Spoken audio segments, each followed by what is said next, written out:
আমাদেরকে time maintain করতে হবে। সময়টা কিন্তু সব থেকে গুরুত্বপূর্ণ বিষয়।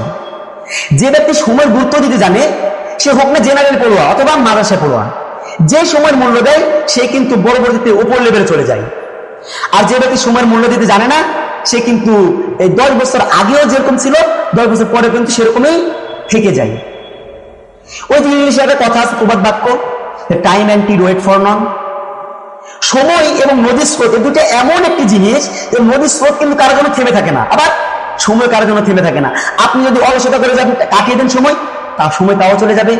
আপনি যদি বসে থাকেন তাও সময় চলে যাবে। আর আপনি যদি পরিশ্রম করেন, আপনি যদি মেহনত করেন, তাহলে আপনার সময় তাও চলে যাবে। কিন্তু আপনি পরবর্তীতে কি পাবেন? আপনি পাবেন যে আপনি মেহনত করলেন, এই মেহনতের সুফলটা আপনি পেয়ে যাবেন।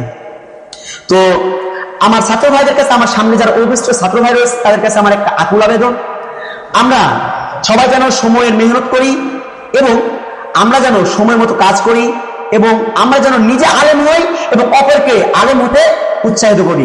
আমাদেরকে দেখে যেন আরো 5টা মানুষ তার সন্তানকে মাদ্রাসায় ভর্তি করতে ইচ্ছুক হয়। আমি সামনে যে কথাগুলো বললাম আপনাদের সামনে, মহান রব্বুল আলামিন আমার সেই কথাগুলো যেন আপনাকে মানার এবং আমাকে নিজেকে যেন মানার তৌফিক দান করেন। আর আপনাদের কাছে আমি একটি কথা বলে শেষ করছি, সেটি হলো আপনারা আমার জন্য দোয়া করবেন যেন আমি যেন বড় আলেম হতে পারি। এবং উস্তাদের কাছে আমার আকুল আবেদন, আপনারা আমাদের জন্য দোয়া করবেন। আমরা যেন সকলেই এই মাদ্রাসা থেকে, মাদ্রাসাতুল হিকমার আমরা যেন প্রথম বর্ষে যারা ছাত্র রয়েছে এবং যারা আমরা এই নতুন বছরের ছাত্র, আমরা যেন সবাই যেন মাদ্রাসাতুল হিকমাকে বিশ্বের দরবারে একটি ভালো প্রতিষ্ঠান হিসেবে গড়ে তুলতে পারি। এই কথা বলে আমি আমার বলা বাহুল্য সংক্ষিপ্ত বক্তব্য শেষ করছি। ওয়া আখিরু দাওয়ানা আলহামদুলিল্লাহি রাব্বিল আলামিন।